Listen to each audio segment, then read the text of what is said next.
warahmatullahi wabarakatuh. Perkenalkan, nama saya Harun Arasid dari kelompok 8. Di sini kelompok kami terdiri dari dua orang. Yang pertama saya sendiri, yang kedua yaitu Ika. Kemudian untuk bagian yang pertama ini yaitu membahas tentang pengembangan bahan ajar. Untuk bagian video yang kedua yaitu membahas tentang pengertian dan ruang lingkup tata cara sholat tasbih. Langsung saja kita mulai ke pembahasannya.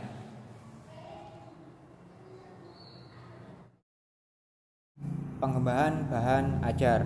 Apa sih itu pengembangan bahan ajar? Apa pengertian dari pengembangan bahan ajar?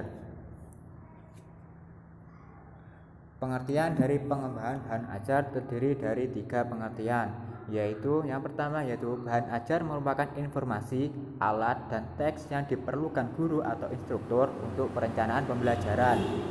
Yang kedua yaitu bahan ajar adalah segala bentuk bahan yang digunakan untuk membantu guru atau instruktur dalam melaksanakan kegiatan belajar mengajar di kelas. Bahan yang dimaksud bisa berupa bahan tertulis maupun bahan tidak tertulis. Nah, untuk yang pengertian ketiga yaitu bahan ajar adalah seperangkat materi yang disusun secara sistematis, baik tertulis maupun tidak, sehingga tercipta lingkungan atau suasana yang memungkinkan siswa untuk belajar. Nah, ini adalah bahan-bahan ajar, bentuk-bentuknya. Ada yang tertulis dan ada yang tidak. Untuk yang tertulis adalah bahan cetak seperti handout, buku, modul, LKS atau lembar kerja siswa, dan brosur. Kemudian yang tidak tertulis antara lain audio visual seperti video, film, atau VCD. Kemudian audio seperti radio, kaset, CD, dan audio. Visual, untuk yang visual yaitu foto dan gambar. Kemudian yang multimedia yaitu CD interaktif, komputer, dan internet. Oke, langsung saja ke slide berikutnya. Nah, untuk yang slide berikutnya ini adalah membahas tentang cakupan bahan ajar, yaitu tentang ruang lingkup bahan ajar itu sendiri. Untuk bagian yang pertama yaitu terdapat judul, MP. MP ini adalah materi pembelajaran, SK adalah standar kompetensi, KD dan kompetensi dasar, indikator, dan tempat. Kemudian bagian yang kedua yaitu petunjuk belajar, baik dari petunjuk siswa ataupun guru. Kemudian yang ketiga adalah tujuan yang akan dicapai. Nah, tujuan yang akan dicapai ini adalah indikator.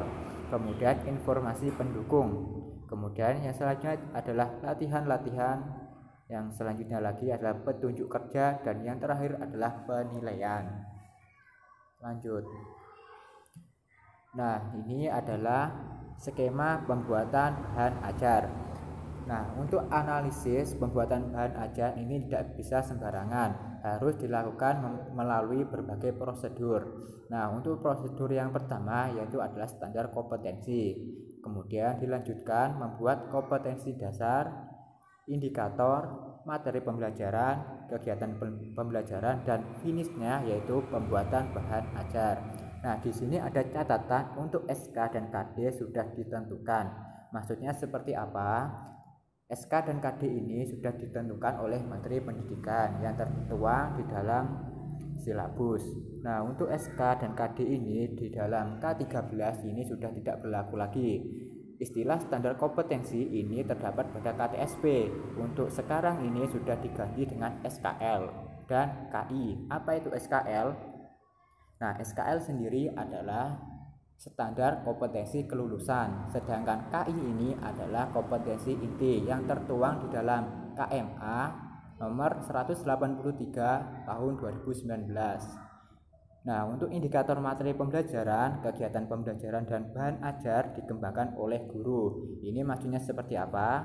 Maksudnya seorang guru harus bisa dan mampu mengembangkan bahan ajar itu sendiri di model diolah seperti apa yang cocok dan bisa diterima oleh siswa dengan baik.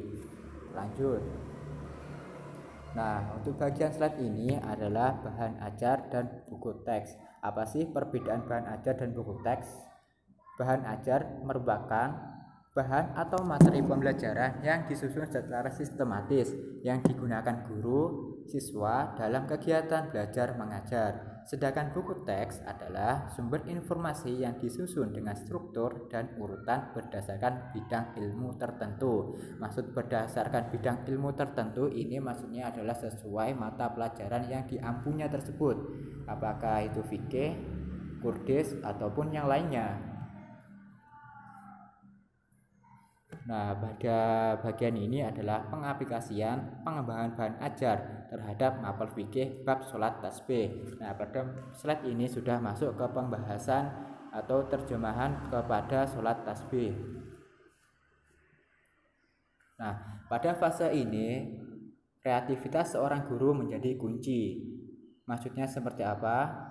Maksudnya guru harus mampu mengolah, meracik, meramu, dan memadukan berbagai strategi pembelajaran, baik itu yang bersifat langsung ataupun tidak langsung, dan juga model-model pembelajaran.